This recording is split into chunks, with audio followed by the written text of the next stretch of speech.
Donc pour cette activité 2 que vous avez à faire, vous devez remplir un schéma à partir de la dissection d'une fleur. Donc j'ai pris plusieurs exemples. J'ai pas réussi à trouver un exemple qui réunissait tous les éléments du schéma. Donc je vais vous les montrer au moins sur deux plantes.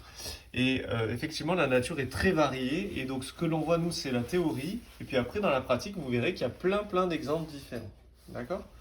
Donc, par exemple ici, si je regarde cette fleur, donc de coquelicot, on va retrouver donc ce que vous connaissez comme les pétales. Donc je vais les enlever.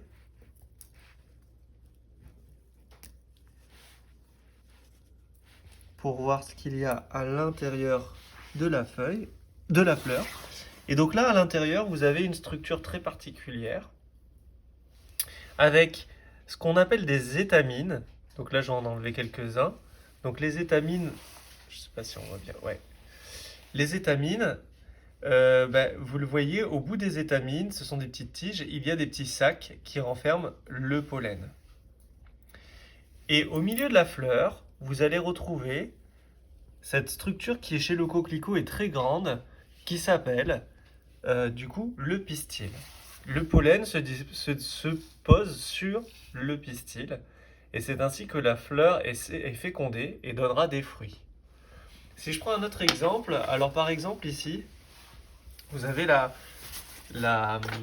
fleur de coing, donc le cognacier, qui donnera donc le coing qui est une fleur comestible. Alors là, si j'enlève les pétales,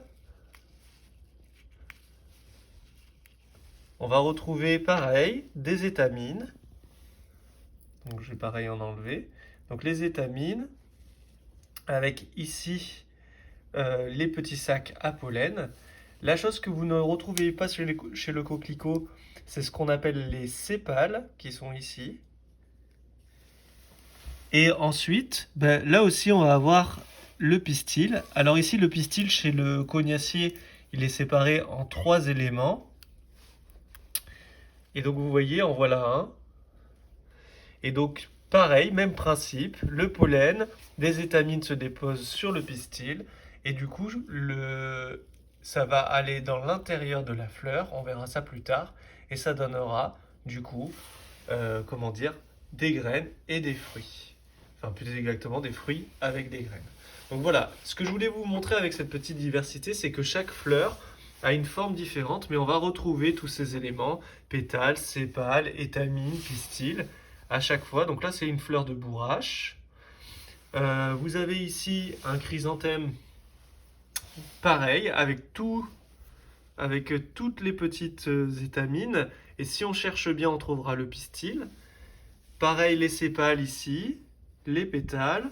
Si je prends ici encore une autre sorte qui s'appelle le lilas, donc là vous avez plein de petites fleurs avec les pétales. Et si je cherche au milieu, alors là c'est beaucoup plus dur, mais si je cherche au milieu, je vais retrouver étamines, pistils, etc.